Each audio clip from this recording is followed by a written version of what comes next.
అక్క పని తీరిందా ఇక్కడ కూర్చురు మంచిగా? నాకేం పని లేదు. పని లేదు పాట లేదా మీకు? వేస్తుంటేగా ఇగో చిన్న కన్నయ్య ఎత్తుకొని అయితే కూర్చుంది. నీకు పెద్దోడు ఇష్టమా చిన్నోడు ఇష్టమా? ఇద్దరు ఇష్టం.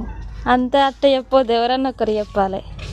అలా ఆలోచించవలసిన అవసరం అయితే లేదు. చిన్నోడు అంటేనే ఎక్కువ ఇష్టం. అమ్మో ఎట్లా డాన్స్ చేస్తుండగా ఇచ్చిండు అన్న కూడా ఇప్పుడు. అగో అమ్మని కూడా గిచ్చిండు. అమ్మ ఇంత ముందుకి అయితే ఎత్తుకుంది చిన్నోని. ఇంకోటి అట్లుంది మరి. మీరందరూ అయితే ఏం చేస్తారు? ఇటు చూపినా కన్నా ఇంత పైన పెట్టిరేంద్ర బొట్టు. అమ్మాయి పెట్టింది, వాళ్ళ అమ్మమ్మ పెట్టుకుంది. ఆగుతలేడు. బాయ్. మరి మీరేం చేస్తారో కామెంట్